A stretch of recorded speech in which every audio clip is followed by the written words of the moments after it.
Okay, so is this working? Because, OBS, it's been kind of temperamental with streaming for a little bit here. Oh my god. I hate my hair sometimes. Hello. If I am streaming, I hope I am. Here, I'm checking my phone because I don't want to waste the CPU capacity or memory. I am live. Okay. Wow. All right. Hello. All right. So I'm playing Left 4 Dead. I'm actually playing the original, which I haven't played since Left 4 Dead 2 came out, I think. Um, and I played on the Xbox, so this is my first time on PC, though I'm going to be using the Xbox gamepad, and I am going on easy, and I'm playing as Bill, of course. So, what I'm doing today is I've been in a nostalgic mood, so I'm going back at some games I enjoyed years ago, and seeing how well they hold up. If I am too quiet compared to the game, let me know. I thought I fixed it, but if I remember correctly, this game gets a little loud, and my gamepad isn't working. Okay, so this is working.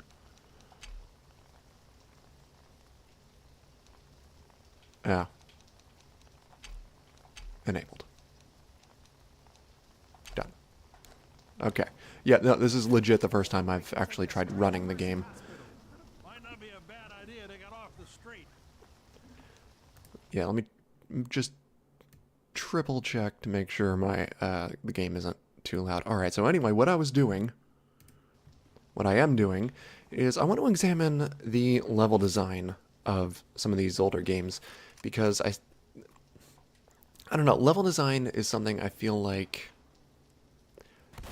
isn't addressed very much.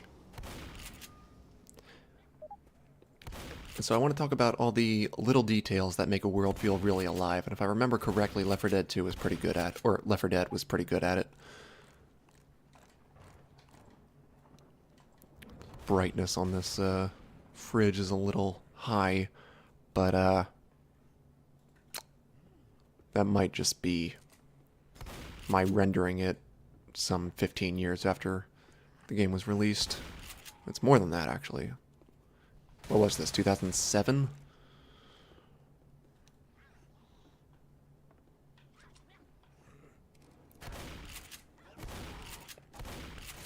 So we're starting here. All right, so let me fully explain. I hear a boomer, I think.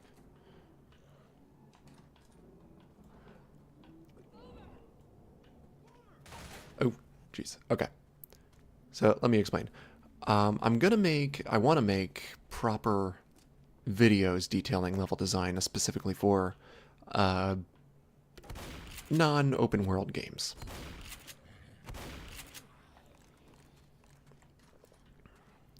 So I'm just going to be talking about things as I explore, and probably, like, I'll make a video for Left 4 Dead a little later, but this is just my exploration currently.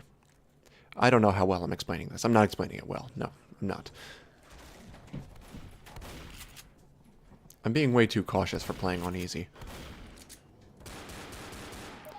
I will say the original Left 4 Dead is very satisfying. Some things were lost when they made the sequel.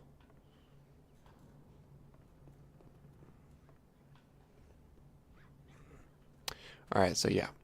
Very narrow hallways through these apartments. Now, alright, they keep closing this door, so I'm gonna break it. That can break!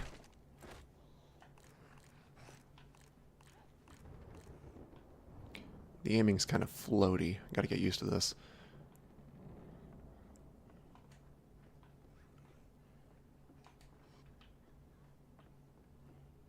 Alright, so this apartment has access to the roof from the kitchen. Alright, so head through the apartment into the stairway. The way this is laid out, it kind of makes it feel like it's all one apartment with stairs, But no, this is a proper stairway. I hear a lot of zombies.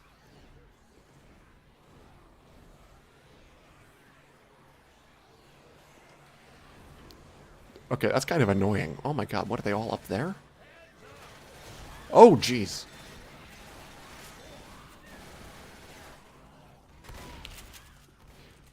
So that's another thing. The AI director decides when to just throw zombies at you, and I like that. This is one of the few, like, fast zombie games that, well, that I really enjoy.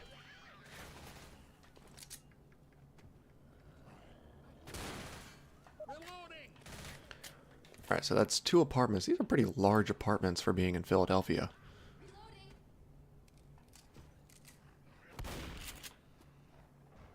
And through the ceiling.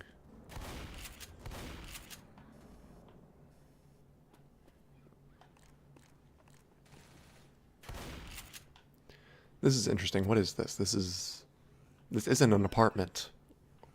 Maybe this is, well, I guess it is. Does it have a bathroom? It does. Okay. I'm not certain what I was expecting when I started this.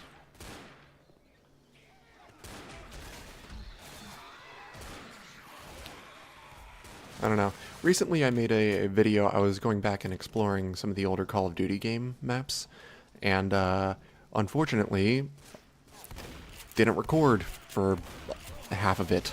So, although, no, I did record, it just, the game didn't capture. So, unfortunately, I won't be able to share that with you. Which is a real shame, because I thought that went really well.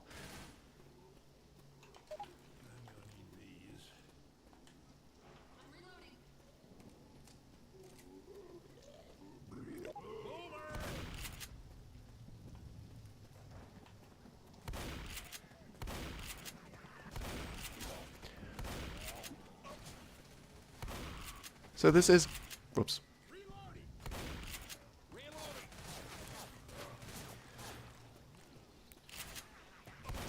Something I am starting to recall is there are a lot of zombies, and it's inconvenient when you're not actually trying to play the game, you're just looking at the environment. And there are other ways I could do this, but I wanted the authentic experience because, well, I'm talking about level design, and so the enemies kind of make it what it is.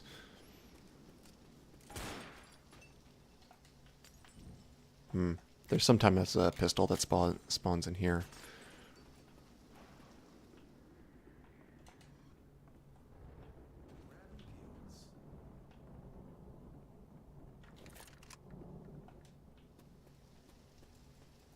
Let me see if,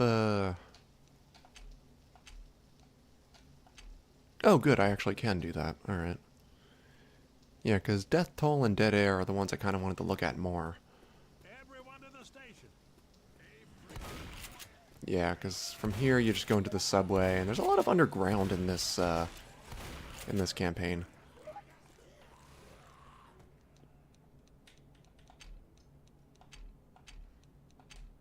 Gotta be honest, I barely know what I'm doing here.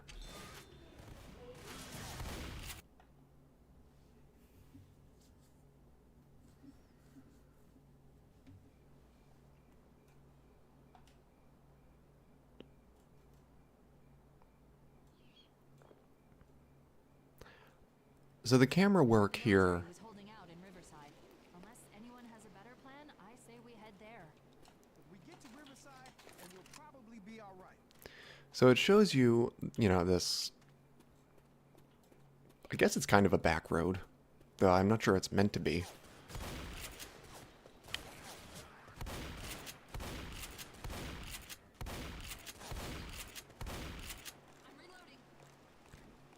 It's awfully convenient how these cars just kind of moved off to the side of the road. Anyway, yeah, it's showing this forest that's, you know, decrepit. I guess this is probably late autumn.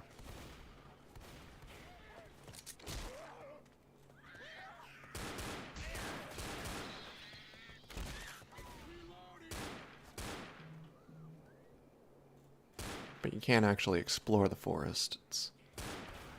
Which you'll notice, or I've noticed, in a lot of open world games, they do tend to force you into confined spaces like buildings or underground or, like, you know, dungeons, because they need to guide you along a narrow path for certain quests. And then other open world games really embrace the open world and just put things that you're free to explore whenever you want. Grand Theft Auto is one of them, usually. I mean, they have certain missions lead you through narrow buildings and stuff.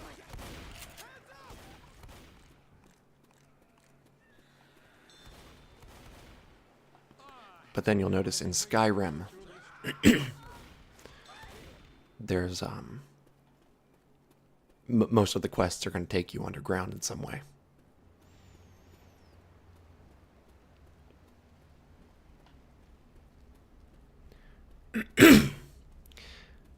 And so there are advantages to making the game linear as opposed to open world.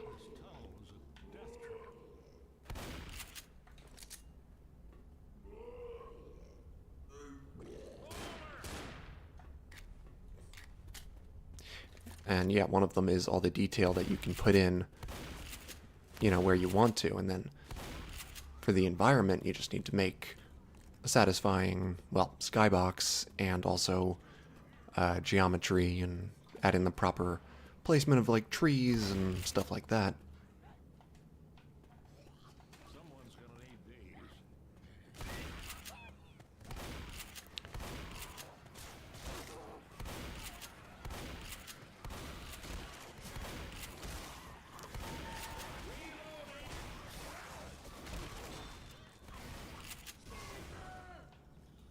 So yeah, this is really just a test to see how well I can do this. I am not a good streamer because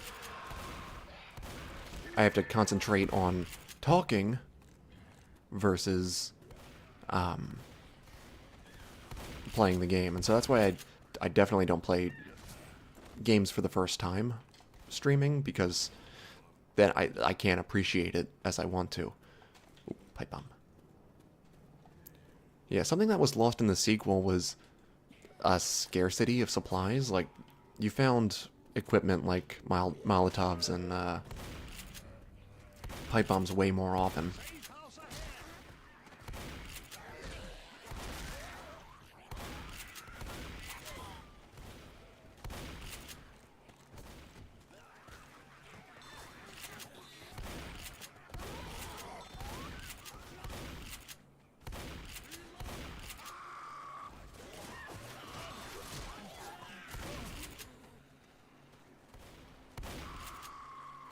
Where did he go?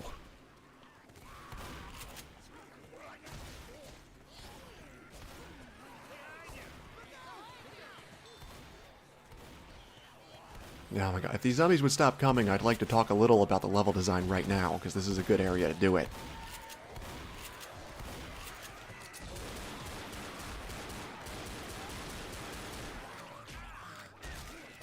Stop. Fucking stop! Oh my god.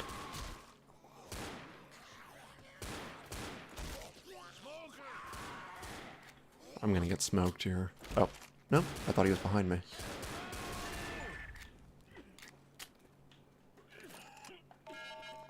Alright, real fast. Alright, so this is one of those areas. It's technically outdoors, but you don't even really notice, like, what they've done here, because you're in, like, a, what is this? It's not really a canyon. But yeah, you don't notice the way they box you in. Or, I mean, you do, because they guide you along the narrow path, but you don't realize, like the graphics fidelity. You can see how clearly that is a wall. Because you're not looking there. So they're guiding your attention to what they do want you to see, which is this, you know, detailed building that actually has a secret up here. Or it's not really, I don't know if I'd call it a secret, but it's an extra room that usually has something or other in it. Guess nothing spawned right now. But yeah, sometimes you can find, like, pills or a pipe bomb or Molotov up there. Oh my god, okay.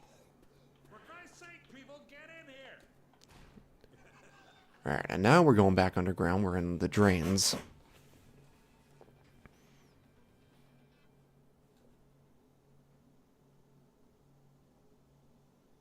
These must be overflow pipes from Riverside.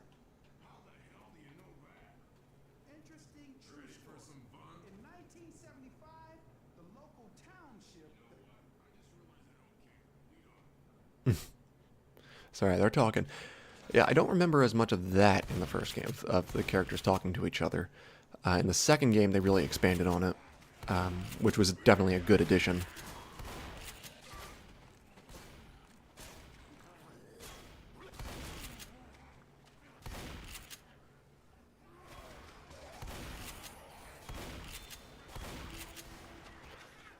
I guess while I'm here, I may as well talk about characters in games like these. So, there's not I don't think there's necessarily an advantage to which character you play as. It's just kind of who you like the best. And for me, it's Bill. And I mean, I love Zoe too. So, but you know, Bill. Also, my grandfather's name was Bill, and he was a vet too. So, it feels nice. Is that a tank down there? It is. I don't hear the music, though. Holy oh, he's behind me. I did not... Okay. Okay, would you knock it off?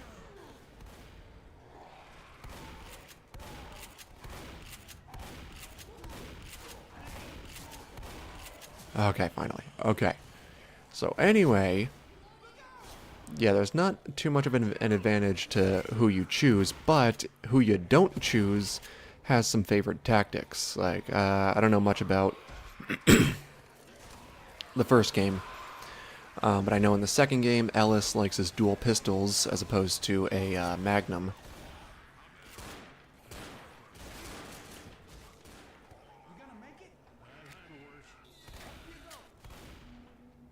Pretty sure Bill here would prefer the assault rifle over the shotgun or hunting rifle.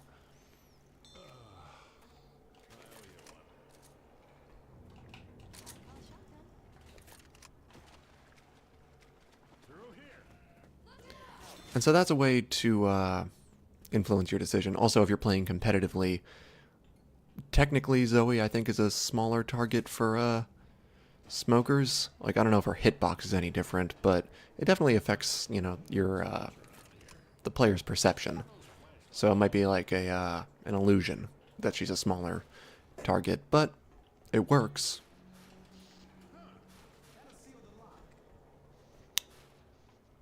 Did they get rid of the boxes that were here? Because you used to be able to move boxes right here and run back to the safe room. Maybe that was just in survival mode.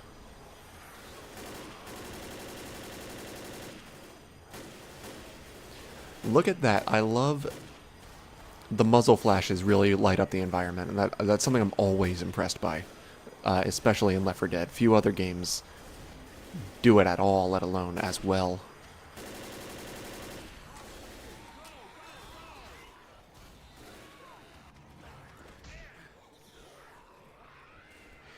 Now, the sad thing about this game, well, it's... great.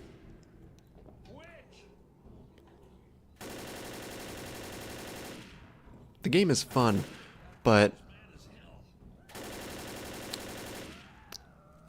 I do find it odd how often you're finding high-grade weapons like these.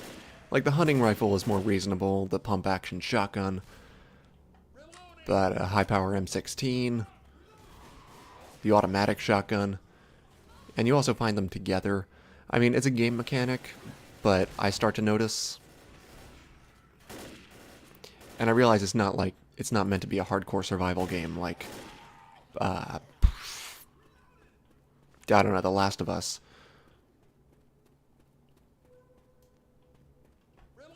This was meant to be a fun zombie shooter, but it is... Well, the first game is definitely scarier than the second game, and it creates a sense of tension, especially on harder difficulties where you're really just barely making it from safe room to safe room.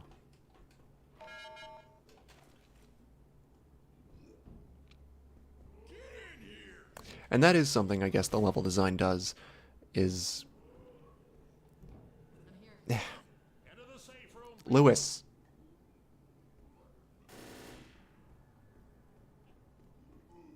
Buddy, what are you doing? Okay.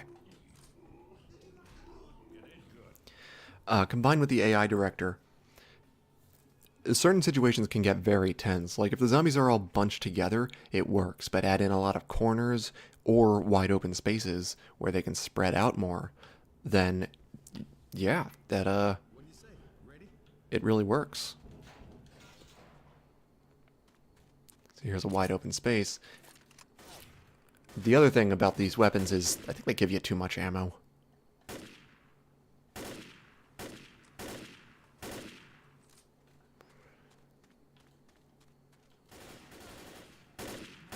of creepy old train yards. Reloading. But yeah, you'll notice a lot of this is just obscured in fog, which is, you know, a classic memory saving game design thing. But it also just kind of works, especially in creepy games like this. Obviously, Silent Hill is, you know, the example of that. Weapons here.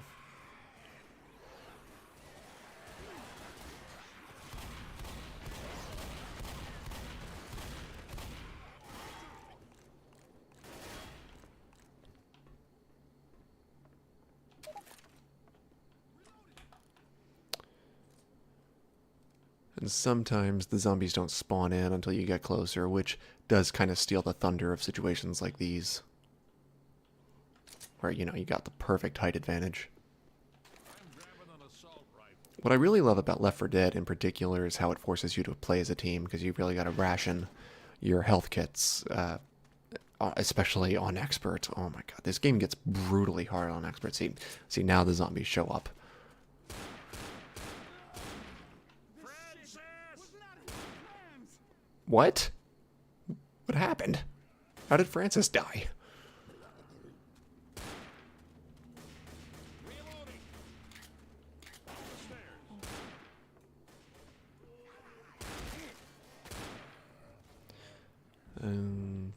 That is... yeah, this is... I'm pretty sure this door is indestructible, though it doesn't really help much here.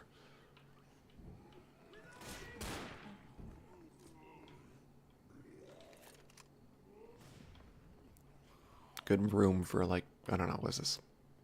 I don't know what to call... Would this person be a manager at a train yard? I'm not familiar with train yard positions, but it's a good office. Because it's adequately, you know, not developed. Like, they don't bother putting up, you know, good, proper walls and fixtures. Because it's like, what's the point? Ah, another tank.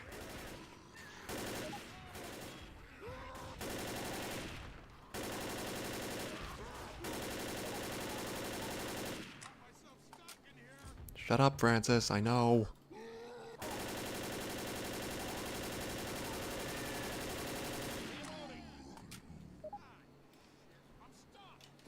There we go. I hear a smoker. I've just realized I have the music kind of disabled, but, which I don't know how that happened.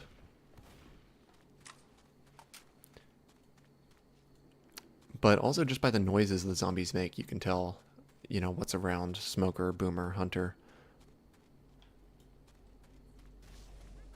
See, here's a good addition. It would have been really easy just to make a line of trees that you can't cross here, but they let you come down here and then have an impassable gate for no reason. Which, this is kind of pointless, but it also makes you feel less trapped, I guess? Because some games do fall into that trap of, the narrow pathways really do constrict you. But here they had, cover, these little guard stations. Here you can go on the road, or you can go through the woods. And these tiny additions really do go a long way.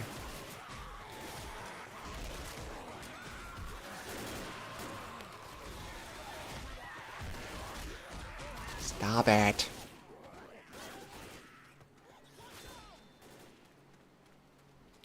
And the way these lights are on illuminating this house, Check that house for supplies. it's... God, how do I even describe this? It adds a sense of terror. It does make you feel like you're kind of playing a movie.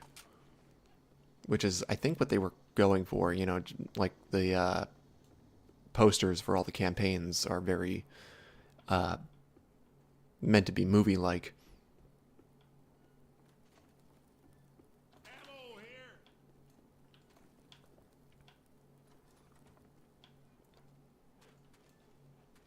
This would have been a good spot for a witch. And also, I think it would have done better if there wasn't this truck here that kind of forces you to go through the house. And this house is, you know, obviously was going through some renovations before the apocalypse. Or, no, they were just sawing up boards to put on the windows during the apocalypse, so they just had these things, okay.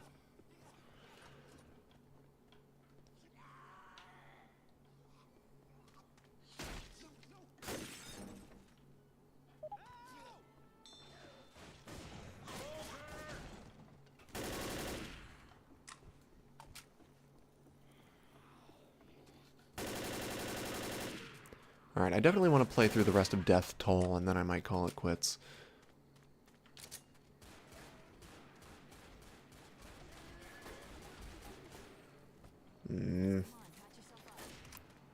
I hear a witch, and that's just not good.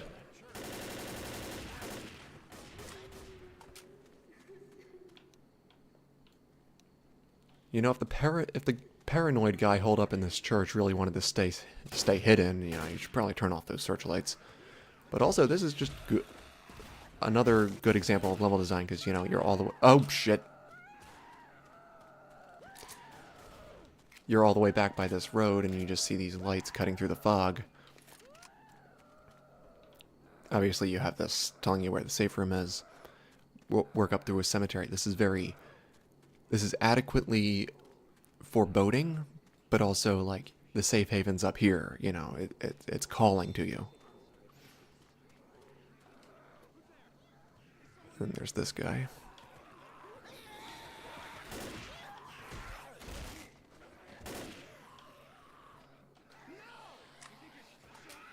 Whoa.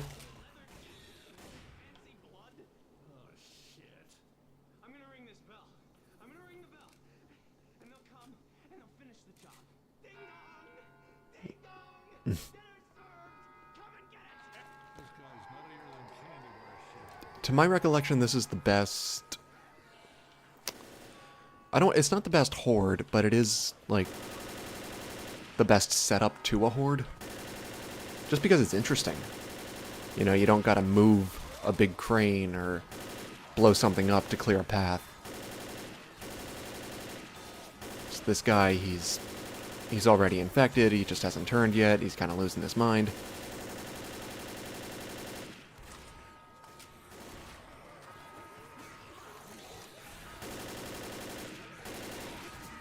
Come on. There you go. I do wish the gas...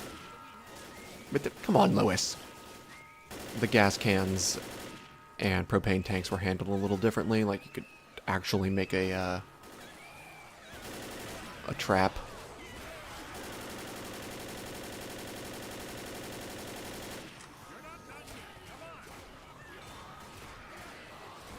Oh, come on.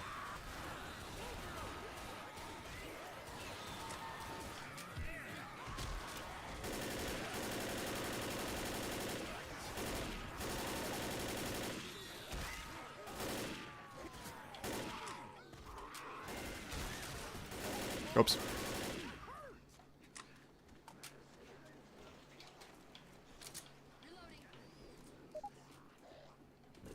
And he's a boomer. Oh, damn it. Alright, get inside, get inside, get inside. Assholes, get inside.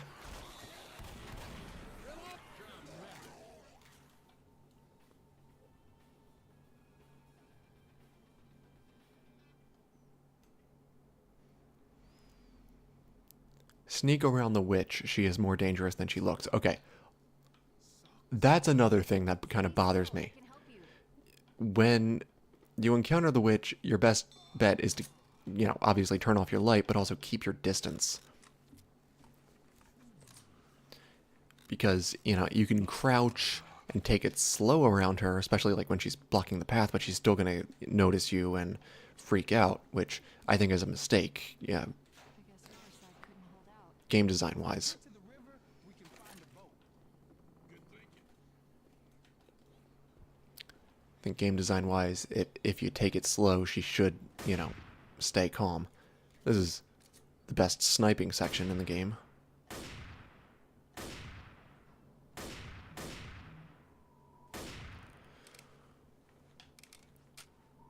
And I really like the design of Riverside. Talk more about it when I get down there.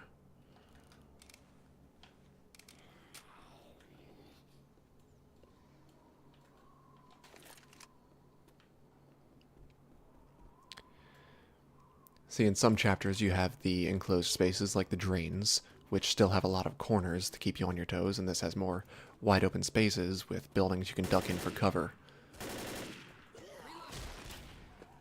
And that's the sort of thing I think a lot of linear games do just guide you along the narrow path, and so you don't get much say in your tactics. And here there could be a bit more variety to give players more options, but this is good. This is... The other advantage is, you know, possibly finding supplies in some of these places. And you don't really think about all the stuff you find in here. Like, these are eaten cans of food and cereal. Food and cereal. Yeah, cans of food and boxes of cereal. These cleared out shelves and what was a convenience store. And this gas station is cleared out. Yeah, people were holding up here and ran out of food and supplies. You don't... I love that you don't think about it, but you still, like, your unconscious mind still picks up on it. And it has... I think it does a great job of adding to the atmosphere. And the fact that so many of these lights are still on kind of enforces this is a very recent thing that was very sudden.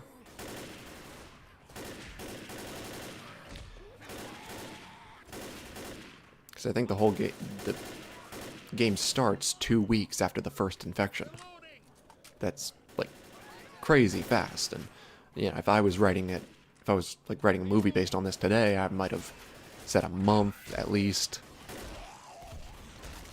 But on the other hand, it does a great job. I'm just rambling. I don't even know what I'm saying anymore.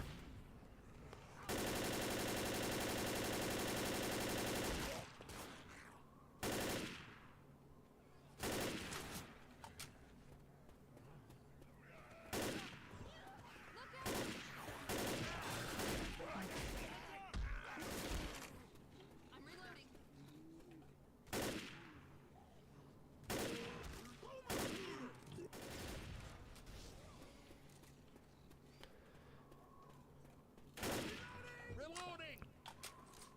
So let's talk a little about the level design here, because it forces you to not take the street, but go around this building, and then down this street, come around this building, and again, it's just snaking you around. You can't go straight through. I think that they should have given us the option of which way to go. You know, we could head through these buildings, or we can take the streets and have, you know, risks associated with both.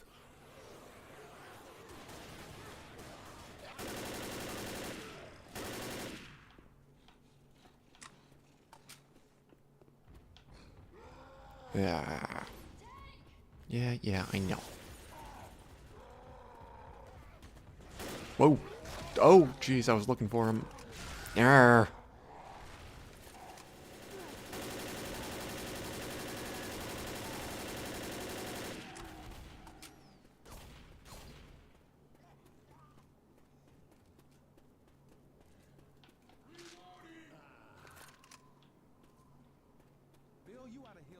No, I'm fine. I don't need to heal.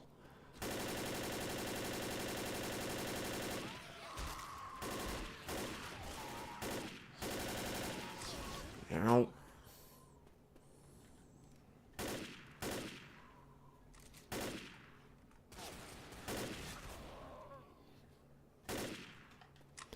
See if any of these houses are open. In the next level, there are optional houses to explore.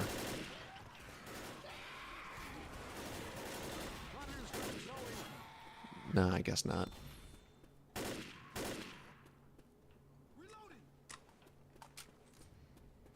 And here's another thing. The only way to progress is to hop on this van to climb up here. Which, you know, is fine. But again, it adds to that narrow, this is the way to go feeling, you know.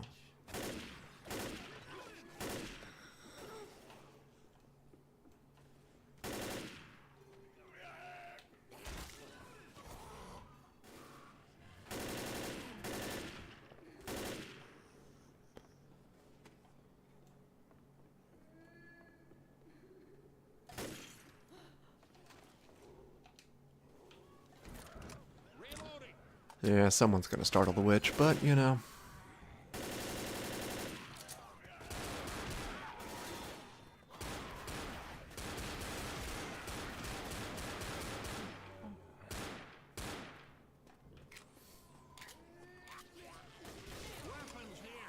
And this is what I was talking about before, this horde. You have to hit a lever to clear a path, which... I mean, I could climb over this. I know there's some barbed wire there, but there's not right there.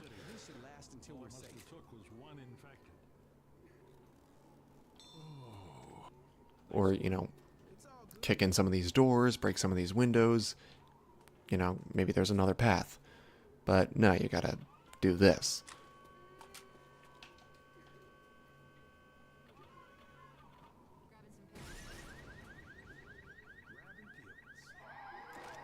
Oops.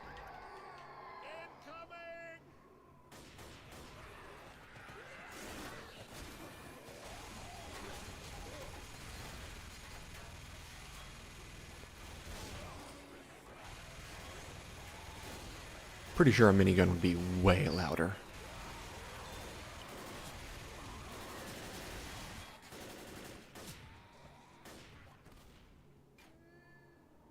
Oh, okay, that was easy.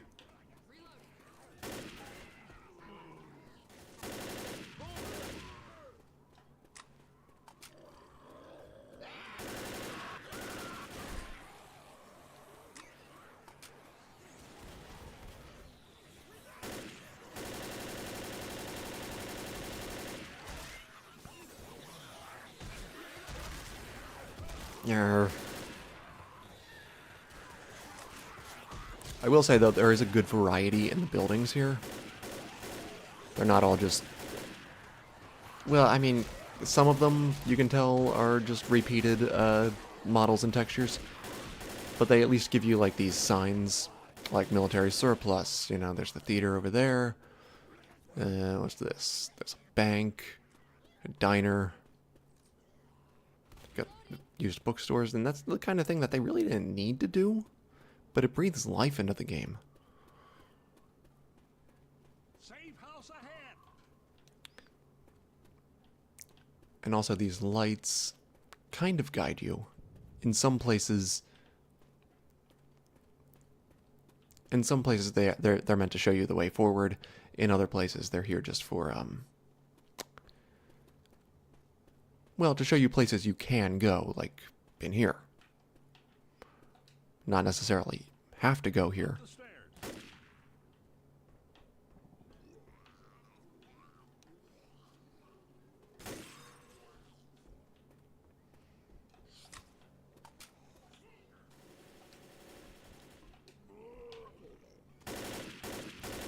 I think when they remade the this campaign, or repackaged this campaign for Left 4 Dead 2, they made the horde endless until you got to the save room.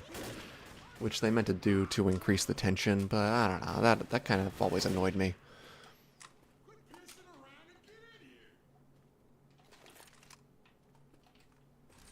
Outstanding. And the boathouse finale. Which is, yeah, this is probably my favorite finale too. And it's probably because of the level design. I guess I'll talk more about that when I get over there, but yeah, there are some houses through here that we can get into.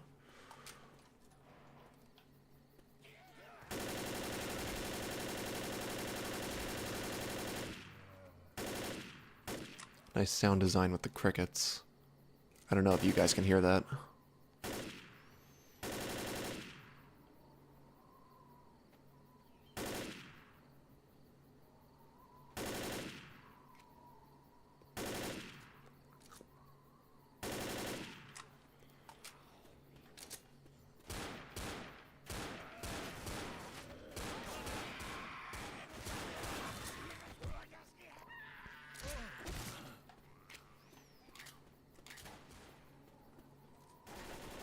No, house is boarded up, boarded up.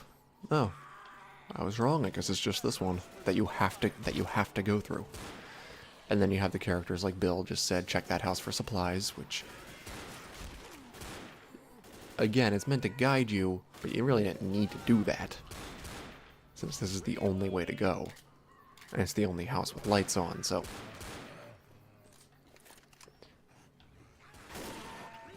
it's got to be a tricky balance between, you know, telling the player where to go and also, you know, giving them the illusion that they can choose.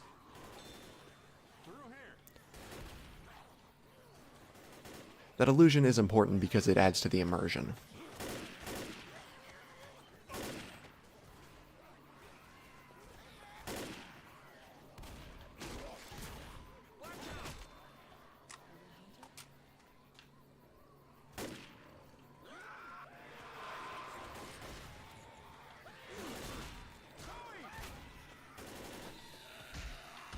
There. I want to talk about these woods a little bit.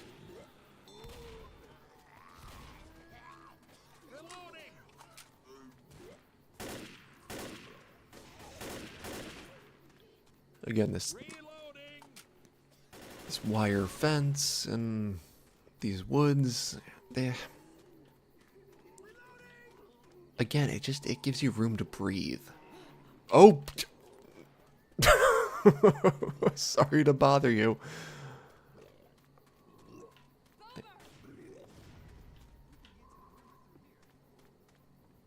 We're almost out of here.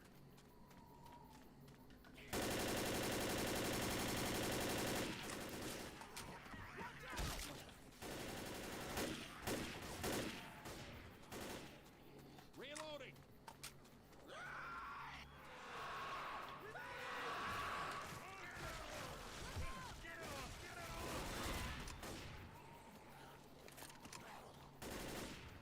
Wait up, I'm healing.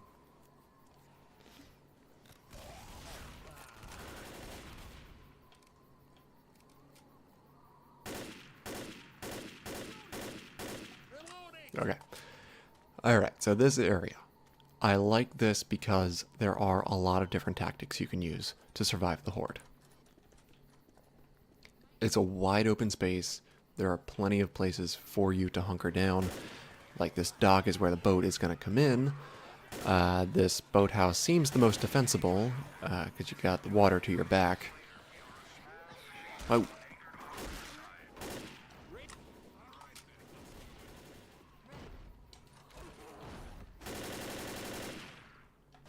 Lots of doors you can close to slow them down. But if I remember correctly, there is another building over here that's a little better.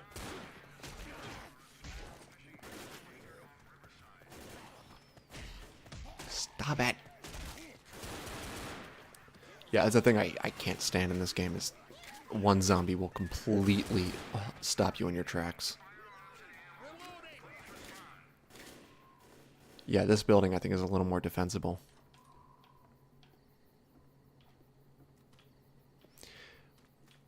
But again, I love when they give you these options. This is what I think more of the game should be.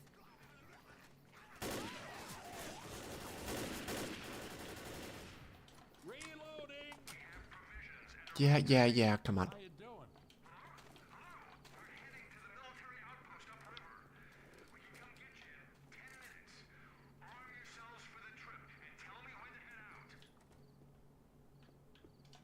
Come and get us. We're good to go.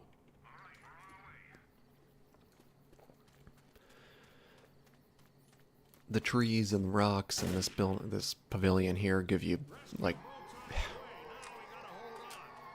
it affects, it makes your experience more unique, depending on how you want to handle the situation.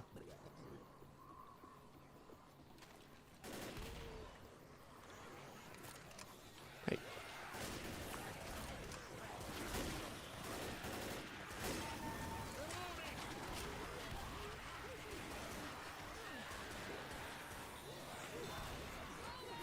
Okay, I guess they can come out of the water now.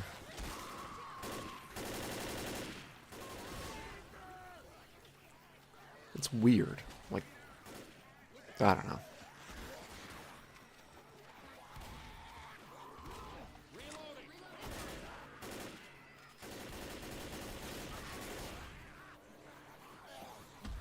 I don't know if I'm gonna play through the entire finale or if I'm gonna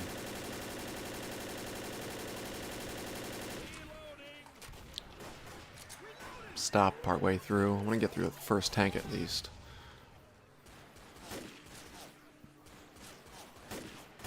Another game design thing that they do to make things a little more survivable is they send in a horde and then they send in a tank, but they don't send them at the same time. I think that would definitely increase the tension.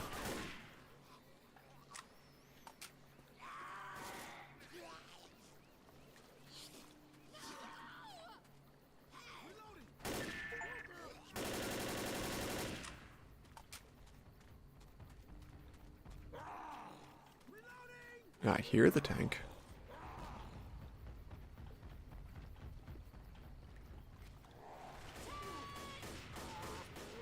Oh.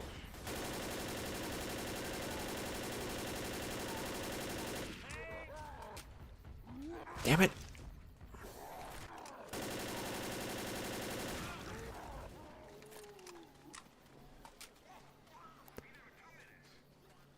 Cover me. Gonna heal.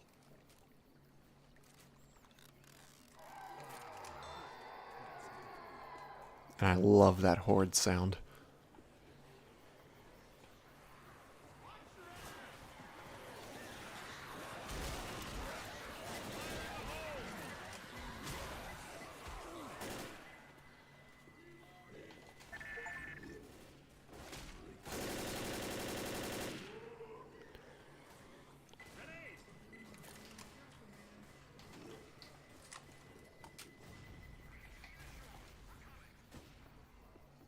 Watch your back, Hunter.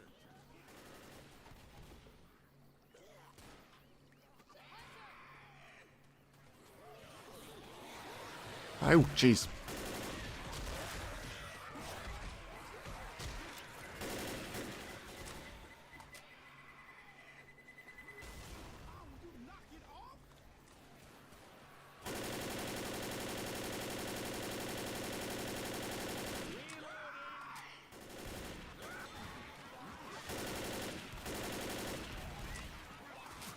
Yeah, see, this is one of the reasons I don't stream very often, is because at a certain point I just run out of things to say.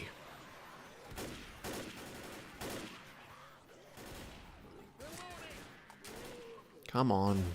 Hurry up.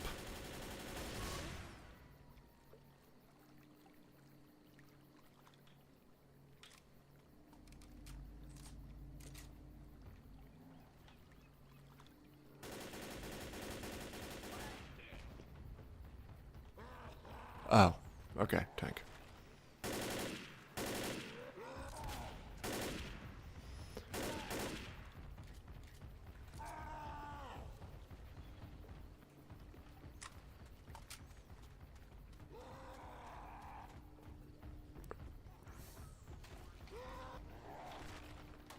Where is he?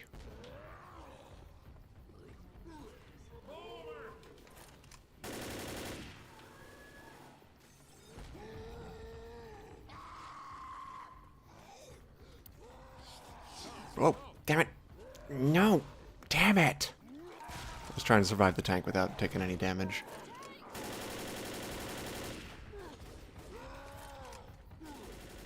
Yeah, because again, this is the first time I'm playing on Steam, so I don't have that achievement.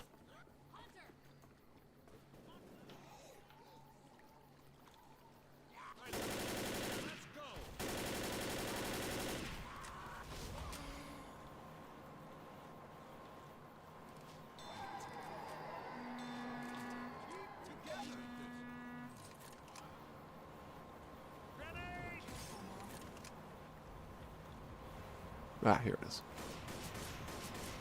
St. Lydia 2.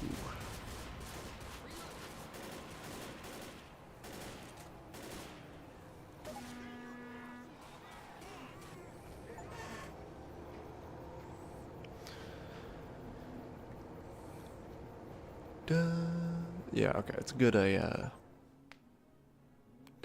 dun dun dun. Okay, yeah. Alright, so yeah, that's where I'll wrap this up. I don't think this went as well as I hoped it would, but, well, you know, practice. Whatever. Well, I'll try some similar stuff later, maybe. Yeah, I don't know. More videos coming. I definitely want to talk more about level design just because, I don't know, it's just something that interests me. So, that's it for now. Thanks for watching, all one of you.